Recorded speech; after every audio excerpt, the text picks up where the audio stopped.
কিছুটা হলেও আনন্দ উপভোগ করতে চাইলে কত টাকা গুনতে হবে সাধারণ একজন মানুষের? যখন ঘুরে করে তখন কত টাকা লাগে? যে দেখতে একবারে বাস্তব একটি রেল চলছে।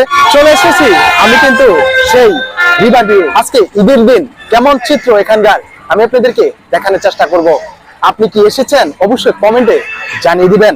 চলুন ভিতরে প্রবেশ করা যাক। প্রথমে দেখতে পেলাম স্পিরিট বোটগুলো চারদিক থেকে রাউন্ড দিয়ে এসেই এক জায়গায় থামছে। স্পিরিট বোটে ঘুরতে হলে কত টাকা লাগে সাধারণ মানুষের? রিভার ভিউতে আসা মাত্রই কিন্তু দেখতে পেলাম এখানে ছোট ছোট কোমলমতি শিশু এবং বড় ভাইয়েরা কিন্তু এখানে কিছুটা বিনোদন পাওয়ার জন্য ব্যবহার করছে স্পিরিট বোট।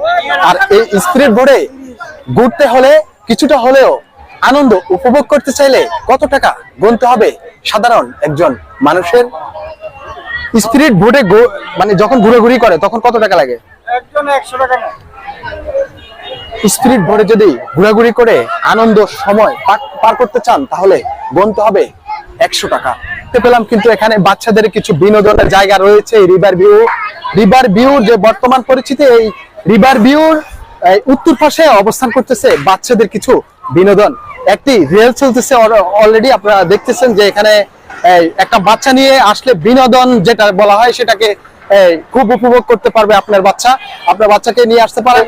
যে দেখতে একবারে বাস্তব একটি রেল চলছে।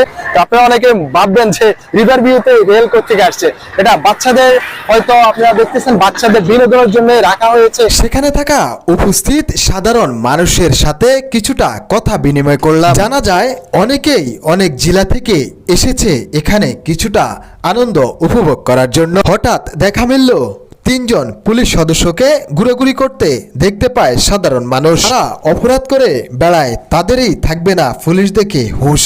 আর এটাই তো স্বাভাবিক। চলুন তাহলে ভিতরে প্রবেশ করি। চাঁদপুরের শাহরাস্তি খেয়াঘাট অবস্থিত এই রিভার ভিউর সাথে অনেকেরই পরিচিত রয়েছে। যারা দীর্ঘদিন প্রবাস জীবন কাটাচ্ছেন হয়তো মনে মনে ভাবছেন এই রিভার ভিউর সার্ভিস কেমন।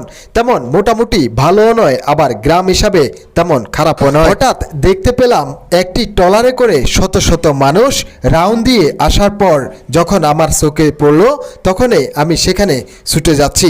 এখানে যারা আনন্দ করতে এসেছে যত টাকার খাবার খায় তার চেয়ে বেশি কেউ স্পিরিট বোটে আবার কেউ ট্রলারে বিভিন্নভাবে ঘুরতে বেশি ভালোবাসে। ইতিমধ্যে দেখতেছেন একটি ট্রলার এসেছে আর ট্রলার ভর্তি কিন্তু সাধারণ মানুষ।